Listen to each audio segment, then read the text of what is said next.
Hello, everybody.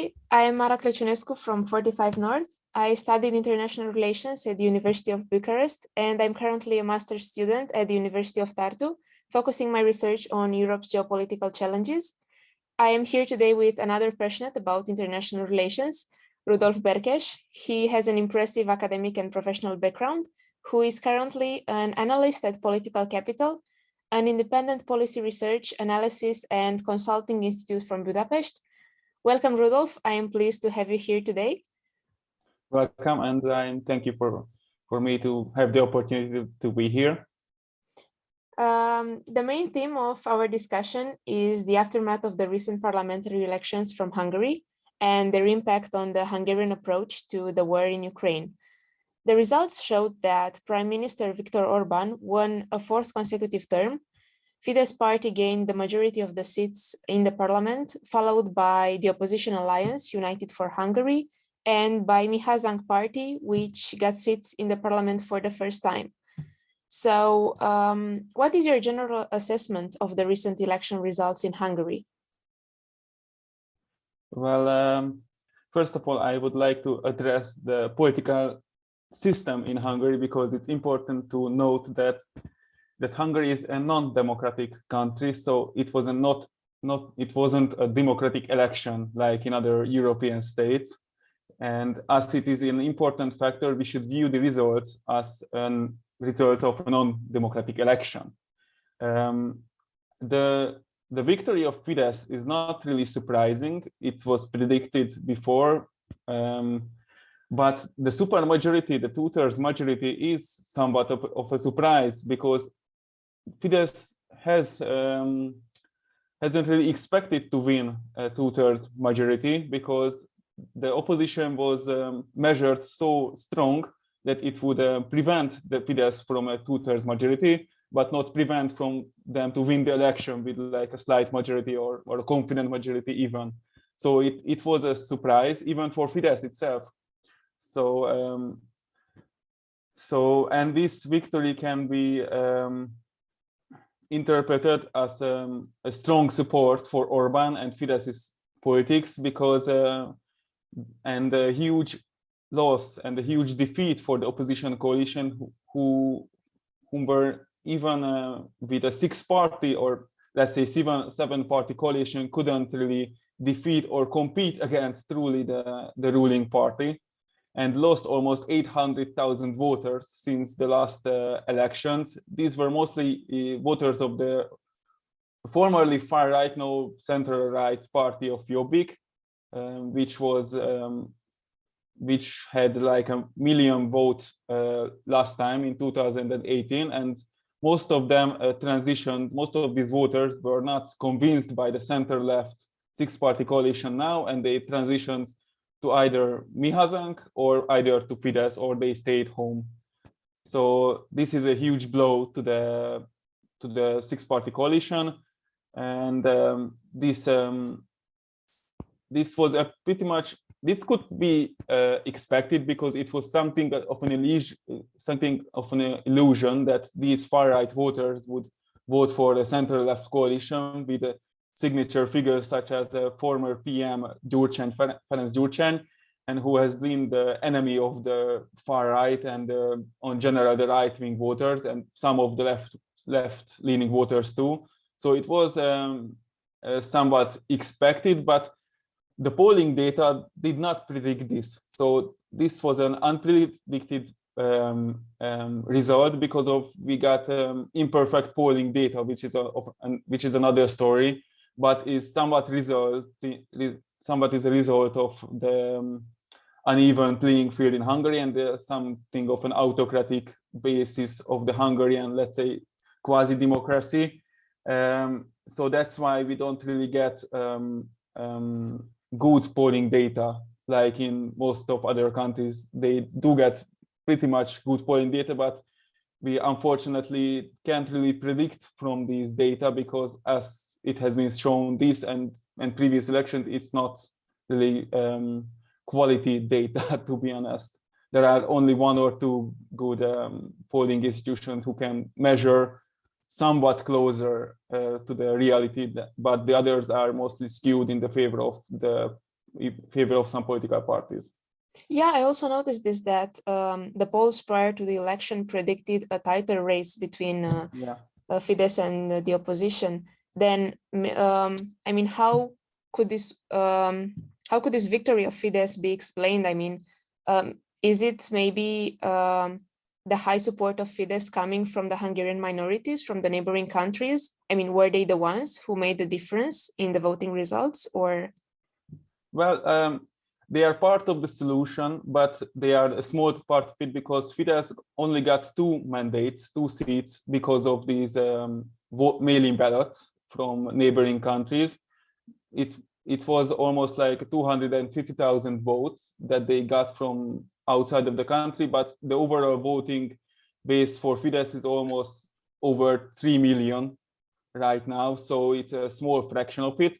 But it's significant because 95% of these mail-in ballots were casted for Fidesz, in favor of Fidesz. So this system is skewed in favor of Fidesz. But to be honest, the bigger factor here is that in the Hungarian election system, there is a factor called winner compensation. You know, in a lot of democracies and a lot of electoral system, there is a loser compensation. So which balances the results of the elections and the power sharing of the parties. But here in Hungary, we have winner compensation, which meant that instead of the opposition and Mihazang, Fidesz got 5 more seats than it should have gotten because of this effect. So in total, the mail-in ballots and the winner compensation means 7 plus mandates, seats in the parliament for the ruling party, which made the difference, because without mail-in ballots, the Fidesz would have got a supermajority either way, so it doesn't really matter to them that much. The key here is the uneven playing field and the winner compensation, if we are just looking at the results and not at the whole political system. And then what do these results mean for the opposition coalition? I mean, I think they expected to have better results, but still they are on the 2nd place. So how do they see how do they see these results? Well, it's a complete defeat for total defeat for the opposition, because they couldn't even bring the minimum amount of voters they were expected to bring. They failed to bring 1 million voters, or formerly Jobbik voters, and they managed to lose voters from the left-leaning voters too, because of PM candidate Péter Márki-Zay's somewhat far-right ideas. So they lost voters from the left and from the right. So this result only surpasses maybe the left-leaning parties' results from last election. So it's a complete blow to them. And as a side note, we don't really know which of these parties is really have the popular support, because let's say that some of these parties are just kept afloat because of this coalition.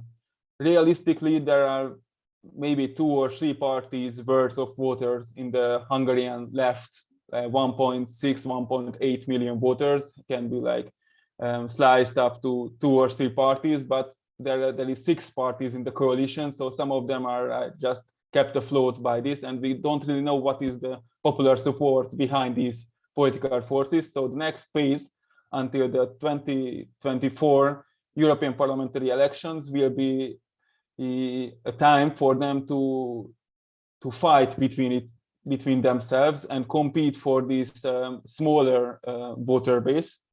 And we will see at this next European parliamentary election and what is the power sharing between these parties, and who will be the dominant parties for the next parliamentary election in 4 years from now.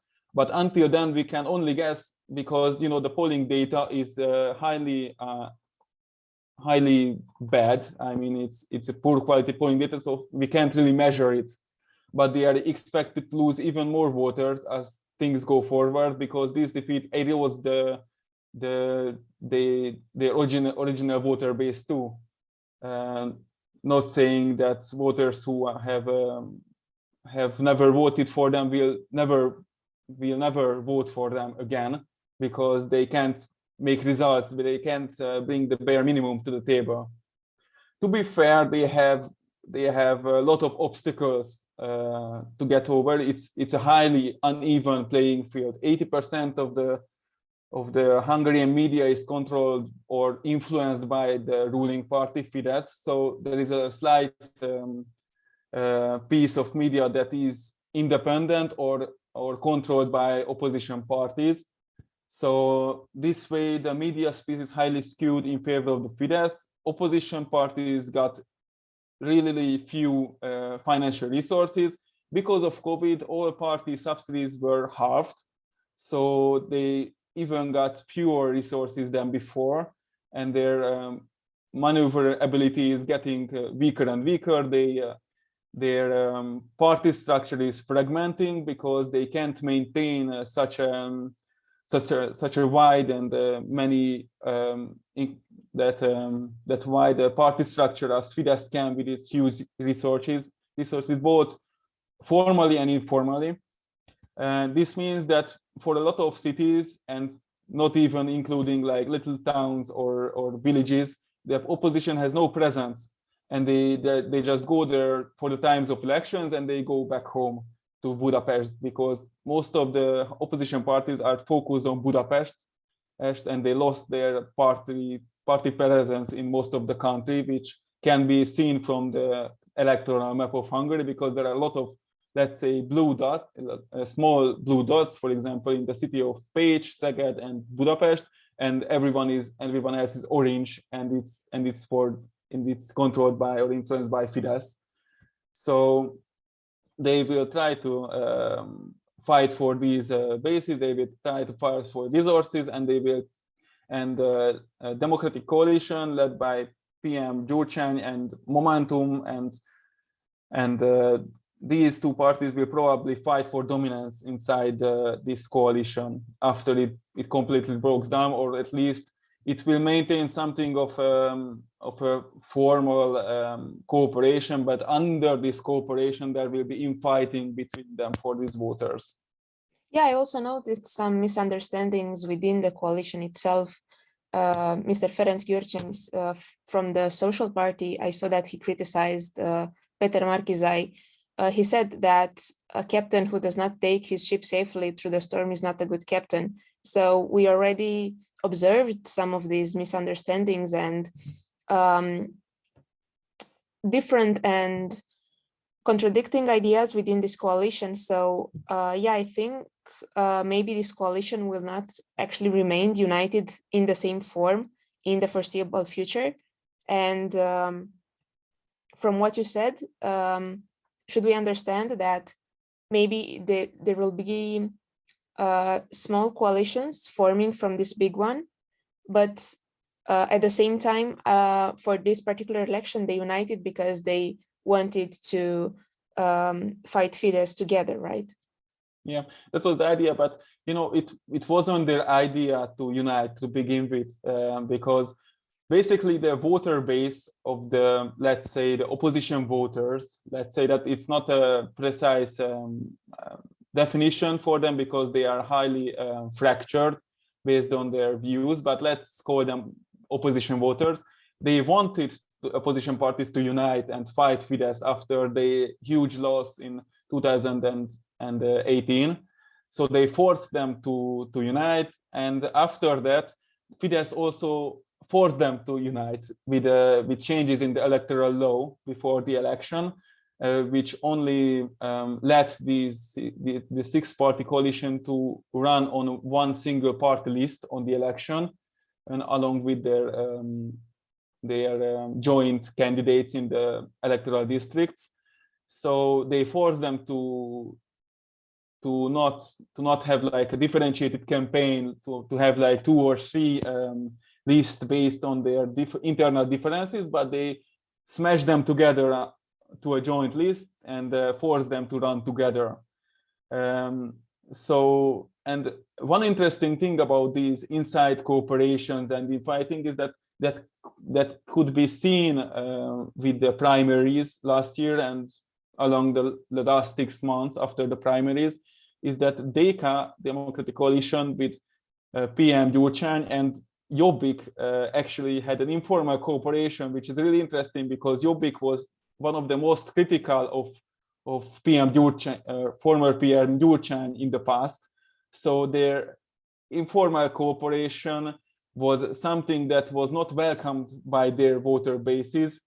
And but nonetheless, this could be expected to continue in the foreseeable future because they have the more robust party structures and more party-like nature of inner workings, and they will probably compete the other smaller and newer parties in the coalition and for dominance. And but neither of them will expect to get dominance in the foreseeable future because neither of them can really expand their power at this point, but will probably have to reimagine themselves.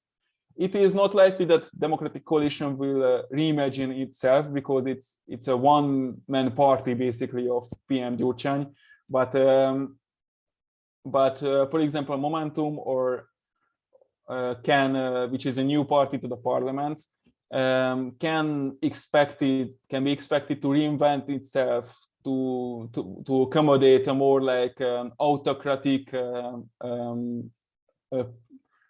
to a more autocratic political environment. So we try to accept the fact that Hungary is not democracy anymore, and they will try to accommodate their agenda to it.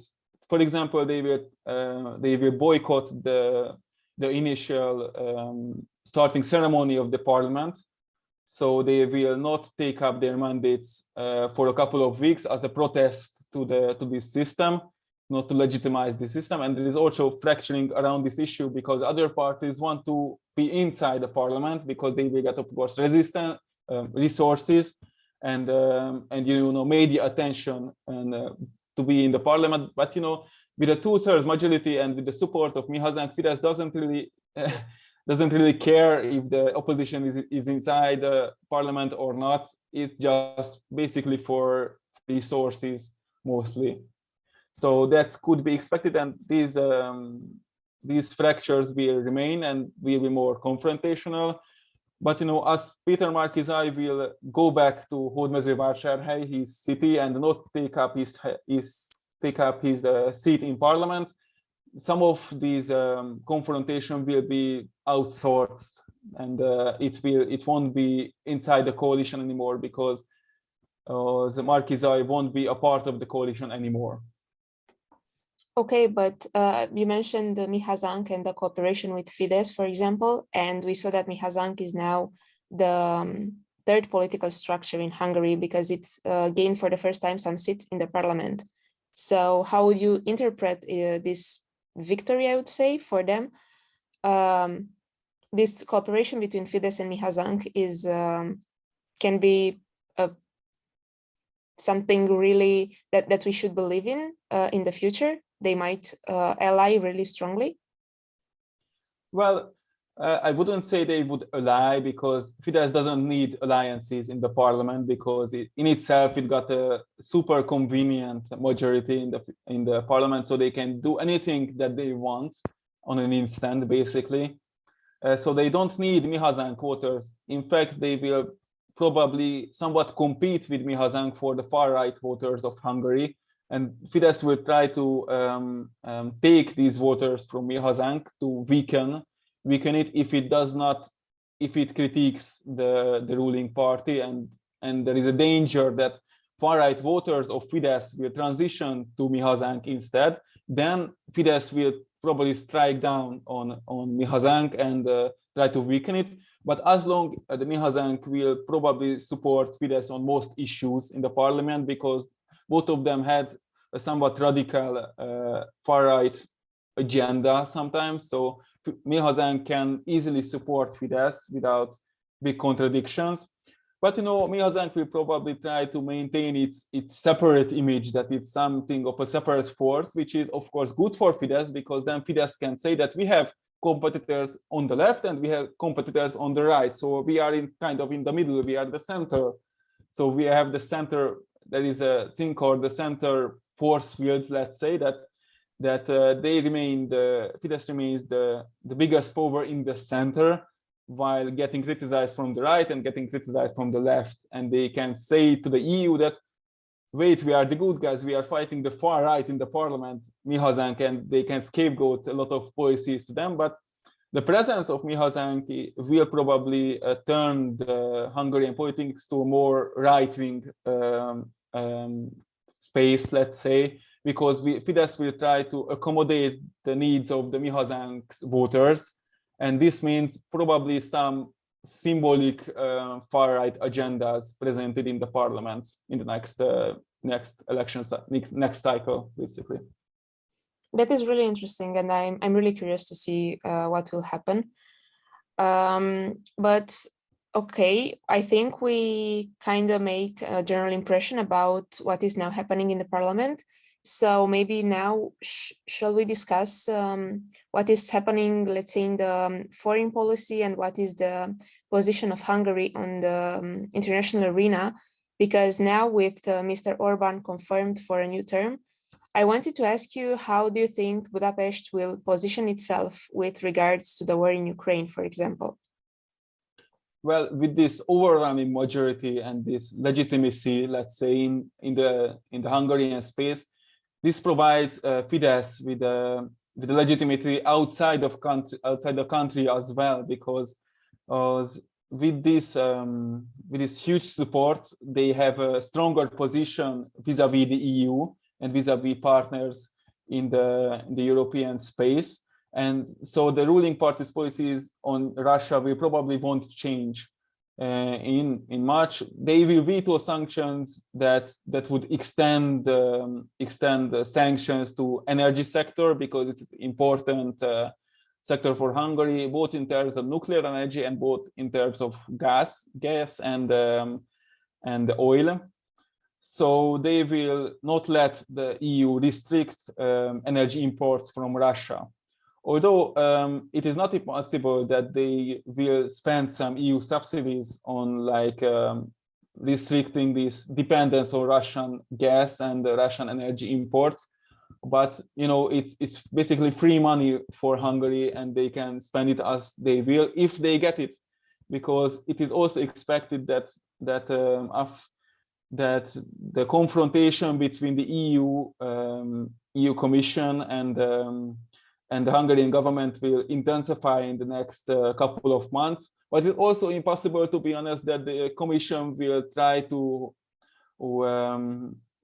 deal with Orban for a kind of symbolic gestures from it regarding the state media and something like that, because the Commission's main agenda is to maintain the unity of the EU as a whole, and they can't afford Hungary to veto any major policy issues, especially now when the war in Ukraine has strengthened the Commission's position as a power broker in the European media space. So they will need both Poland and both Hungary in this regard to play their share. But domestically and internationally, Hungarian government will probably continue to communicate radically and paint the EU as an enemy, and they will probably blame for the high prices of energy and high prices of food, which will reach the Hungarian populace really soon, as the cuts in the energy bills and in some basic food products and then fuel prices cannot really be maintained for a huge number of months, and they will be phased out, and the Hungarian population will face much higher prices, which it doesn't really like. Its Hungarian population is really price sensitive, so the ruling party will probably blame the EU for these kind of price hikes. Overall, the Hungarian government will be more isolated as long as this as long as the war in Ukraine is the top agenda in the European Union. But to be fair, no country in the European Union and in NATO can be isolated that much. So Fidesz could play the long game and accept it that their positions are somewhat restricted, but they wait out this period, especially until the next European parliamentary election, where they can try to form a far-right coalition or caucus in the European Parliament and be again a real player in Parliament and on the European scale, especially if Le Pen wins the French elections, because it's really important for Hungary for Le Pen to win this election. One Hungarian bank controlled by basically Orban financed even Le Pen's campaign in the French elections. So they really hope that Le Pen could win the election in France, and that would turn the European space in favor of Fidesz again. But unless they win, they will be isolated for a period of time. But as I said before, they will regain their presence in a couple of years as the effects of the war bear down in itself, because they can veto or anything in the EU, basically any major decisions at least. So their cooperation is needed. So there will be some compromise in the middle long term. But they have, for example, a country close to them where President Alexander Vucic has just won the elections again, and he has similar political views with Mr. Orban. So maybe the two of them could ally in international politics, even though they are not part of the same organizations. But still, they have similar views also with Russia. Yeah, they can, let's say, ally, but this could be like a symbolic alliance in regards of like mostly communicational issues, that Orban can say that Hungary is not alone, that Hungary still have friends in all out in the world. But to be fair, Serbia is not really a player in European politics right now due to its lack of membership both in EU and both in NATO. So Hungary doesn't really need Serbia to be an ally. It doesn't bring, at least from the Orban's perspective, I am not thinking about the Hungarian population's national interest, let's say, but the interest of the Orban regime doesn't really need Vucic in any form, to be honest. I mean, I can see that regarding China, there will be some cooperation, as there is a railway connection being financed by China, or at least financed by Chinese loan, built between Belgrade and Budapest. But other than that, I can only see like joint Serbian or Hungarian Chinese infrastructure projects limited, and their cooperation will be limited and symbolic mostly. So you're saying that even though the Hungarian government is distancing itself from the European ideas and is Eurosceptic, it is still looking for support within the EU. For example, supports Le Pen in France, or maybe other elections among the European Union members.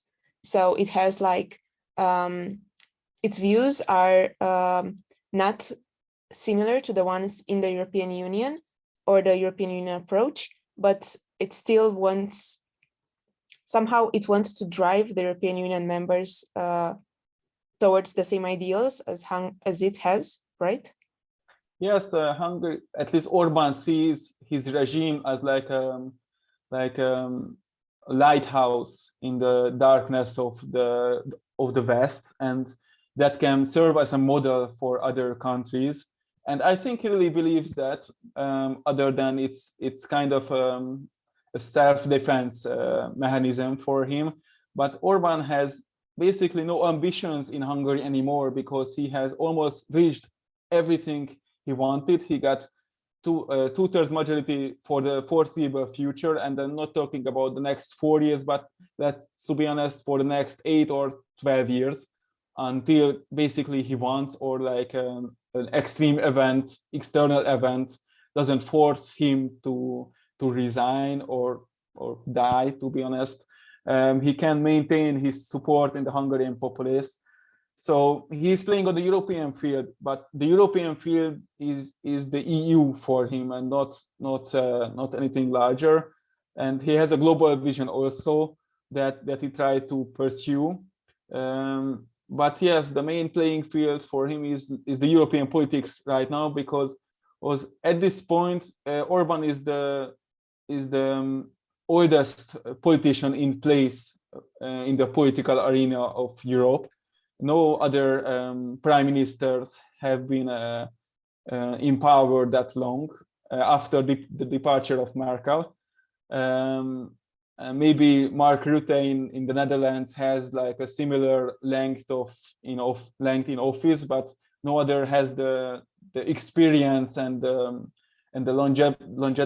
longevity as he does. So he will focus on in Europe, and he will try to gather some like a far-right coalition as he did before, but his effort will be well slowed because the relation with Poland is getting worse. So they will probably not join the parliamentary group of ECR right now. And if Le Pen doesn't win the French election, they won't join the ID group in the far-right ID group in the European politics. So they will stand alone, but he will stand alone proudly, basically, because he has the most legitimacy in whole of Europe from his point of perspective. Okay. Then,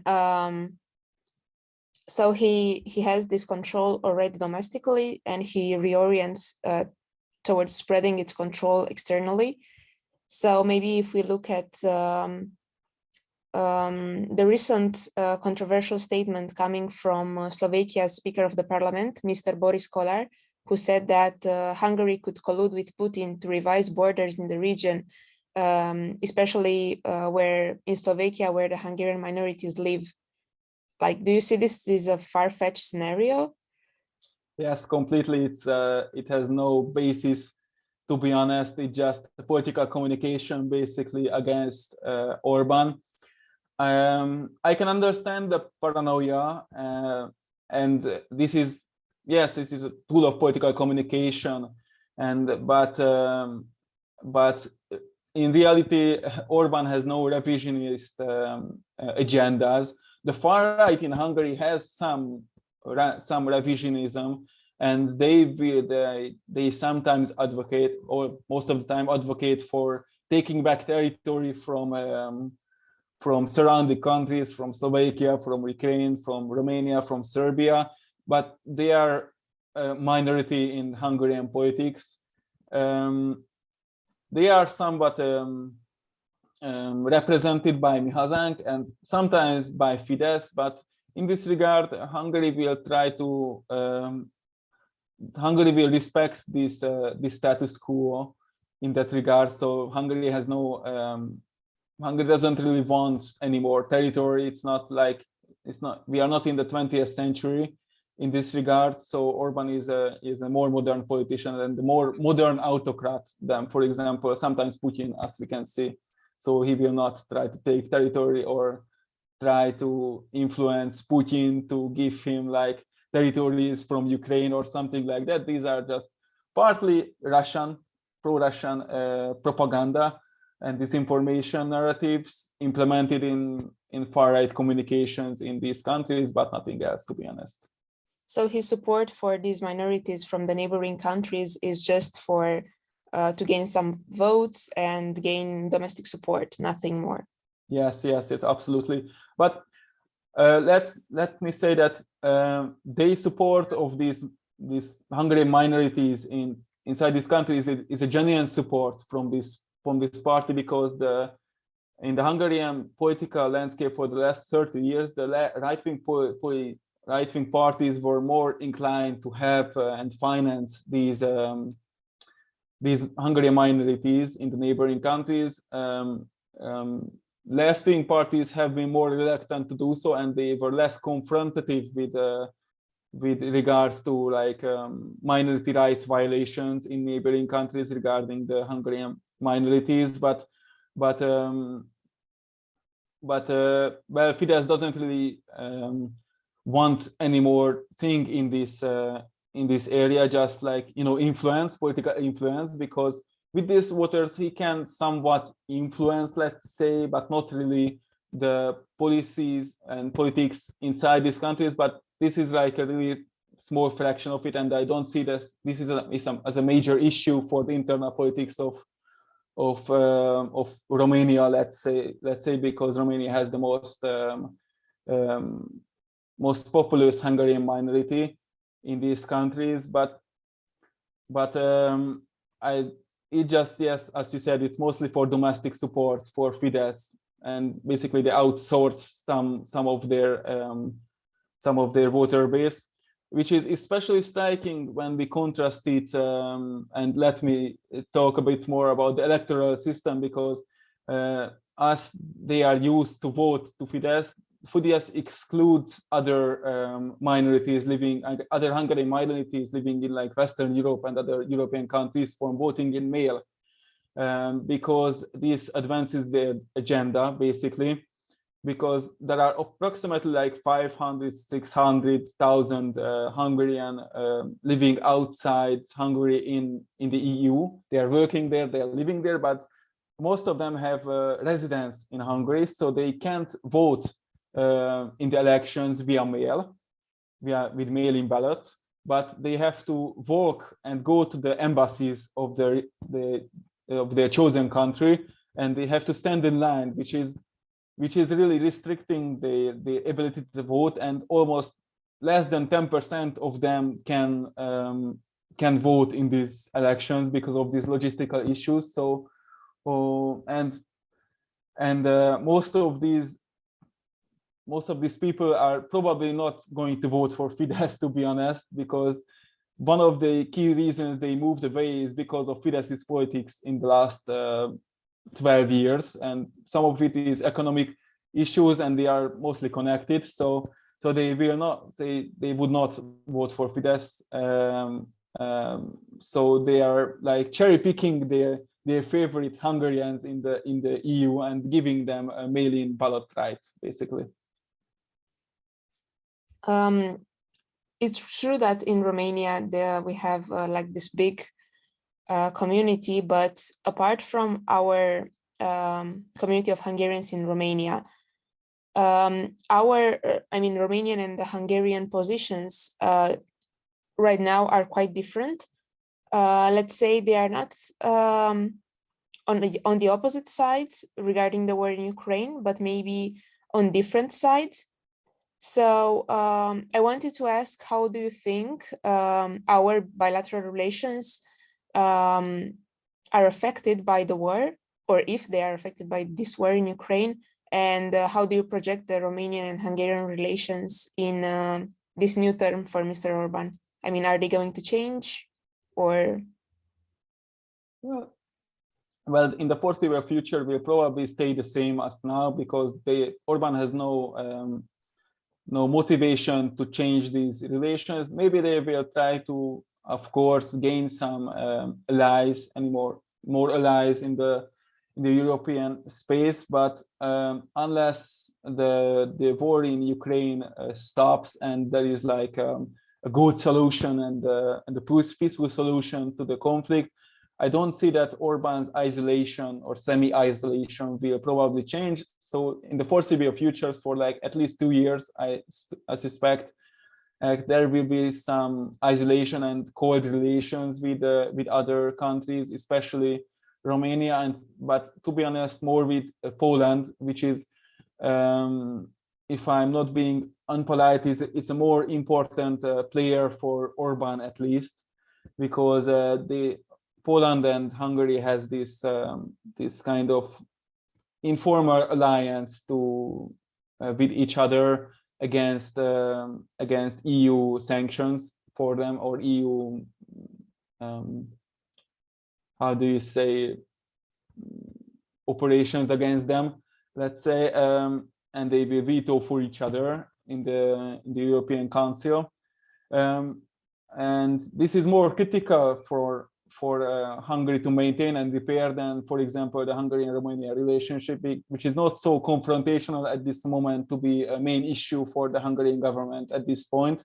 So the Hungarian-Romanian relations are becoming a sideline issue for Orban, as it was for the last 12 years, I believe, because I doesn't really know anything major policy issues that were in cooperation with Romania in the last years. So yes, they are on, let's say, different sides of the same coin, but serious confrontation won't be, is not expected unless something radical changes in the war in Ukraine and in the Hungarian position towards it. I don't expect anything to change. So you're saying that Poland is the priority on one list, so that they kind of confront each other in ideas. And then if we go back to the previous discussion, Hungary will also aim to, for Le Pen's victory in France, this would be, France would be another priority on another list. If we are looking, now I'm looking at the European Union members. So these two countries might be, on different lists, but these two countries are some priorities on Hungary's foreign policy list, right? Yeah.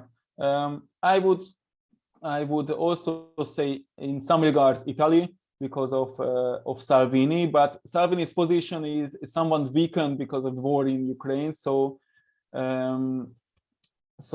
I believe that Orban will try to repair the relations with either Poland and maintain this informal cooperation or this defensive alliance, let's say. And but it's a complicated matter, because Poland is more because the Russia issue is more at play right now, of course, and Russia is really important in this regard for Poland, and the competition with Russia is more important than the Hungarian relations at this point, as had been said by Kaczynski. And Poland can influence Hungarian politics, and they can force diplomatically Orban to do something that he would not done otherwise. For example, to condone the events in Bucha in Ukraine, the mass killings of Ukrainian civilians by the Russian forces. Orban would have not done that if Kaczynski does not force his hand to do it in his latest interview. So Poland can influence Hungarian politics as well, because Hungary tries to maintain its relatively good relations with Poland, but Poland doesn't really give a huge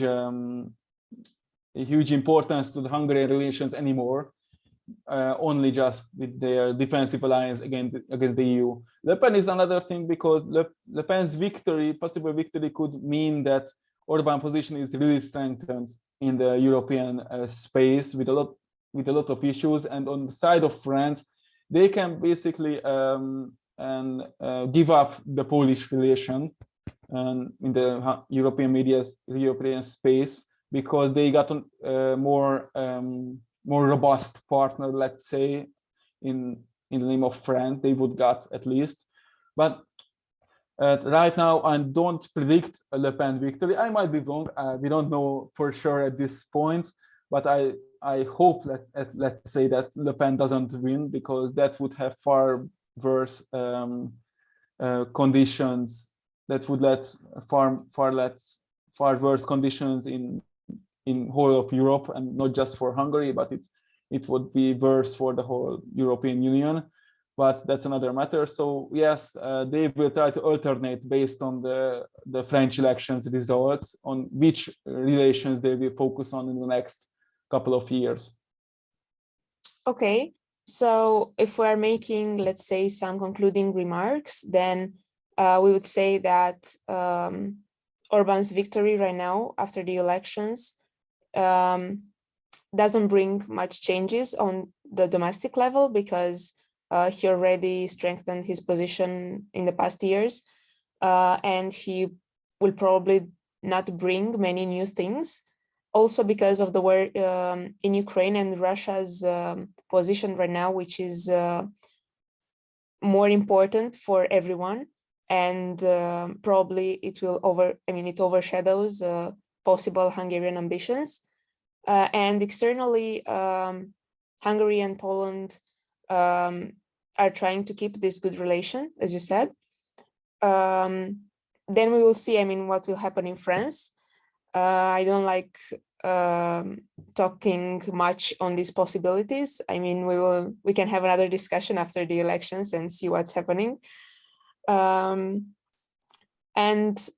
this would be like the general situation, right? Would you add anything more about either the domestic or the international position of Hungary in the present? Yes. In fact, I failed to mention that the domestic situation will further deteriorate in Hungary, because the Orban regime will probably turn more autocratic at this point. They can basically finish the job and kill the remaining, not physically kill, but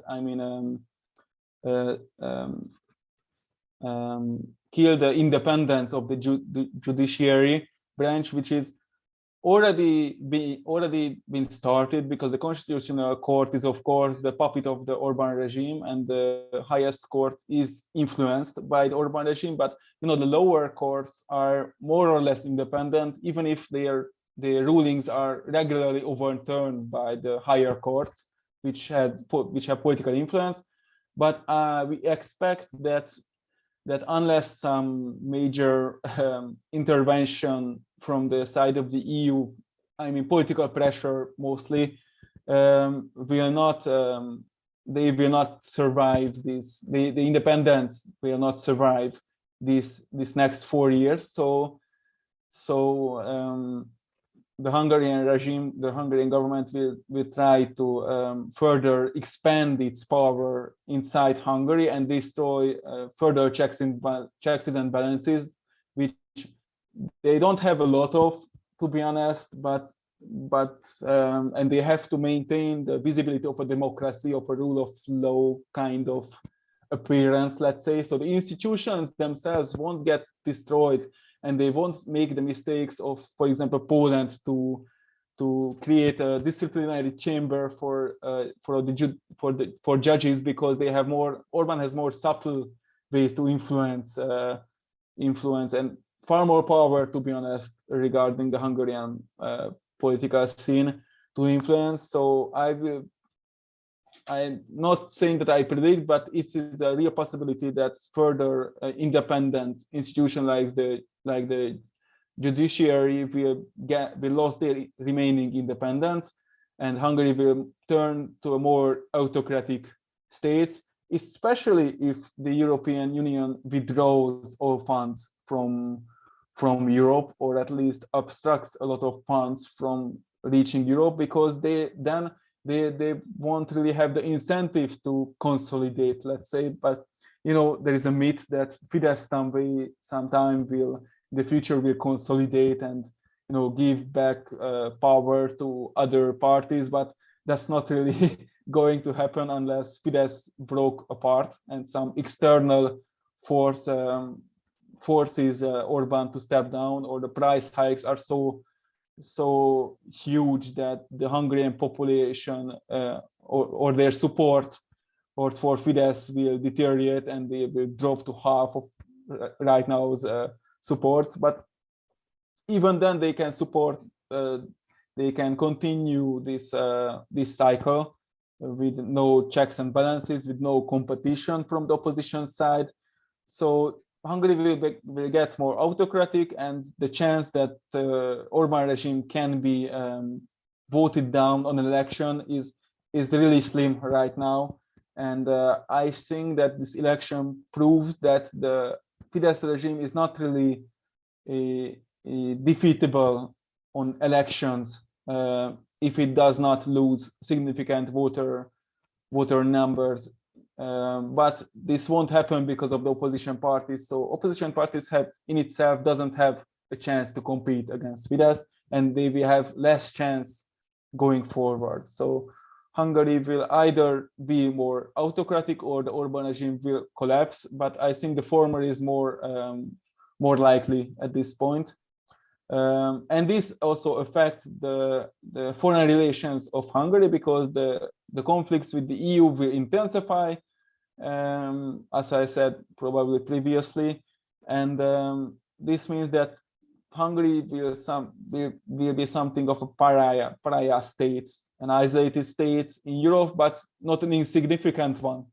So they will have to count on Hungary's support for major European policies, and Hungary can easily deadlock European politics in the foreseeable future.